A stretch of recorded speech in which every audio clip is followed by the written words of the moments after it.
বাংলা সিনেমার সঙ্গে হিন্দি কোনো ছবি মুক্তি পেলেই সংকটে পড়ে যায় টলিউড। তবে টলিউড অভিনেতা দেব ও অভিনেত্রী শুভশ্রী গাঙ্গুলির আসন্ন সিনেমা ধূমকেতু পাল্টে দিতে চলেছে দৃশ্য। এবার এই তারকা জুটি চমক দেখাতে চলেছেন।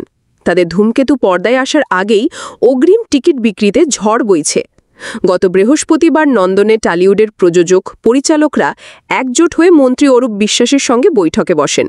সেই ইতিবাচক বৈঠকে খুশি টলিউড।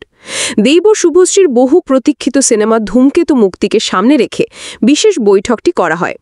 সেখানে তুলে ধরা হয় প্রেক্ষাগৃহে বাংলা সিনেমার শোর গ্রহণযোগ্যতা নিয়ে। ফলে সিদ্ধান্ত হয় হল মালিকদের বাংলা সিনেমা চালানোর বাধ্যতামূলক নির্দেশ। বহু প্রতীক্ষিত দেব ও শুভশ্রী সিনেমা ধূমকেতু আগামী 14ই আগস্ট মুক্তি পাচ্ছে। এর মধ্যেই শুরু হয়েছে অগ্রিম টিকিট বিক্রি।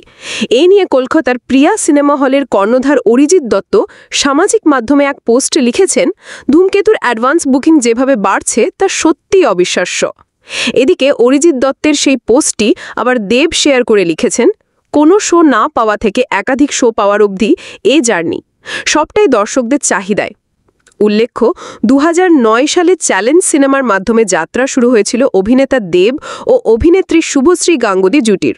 এরপর তারা একসাথে উপহার দিয়েছেন পরাণ যায় জ্বলিয়ারে, রোমিও, খোকাবাবু, খোকা 320-র মতো অসংখ্য সুপারহিট সিনেমা।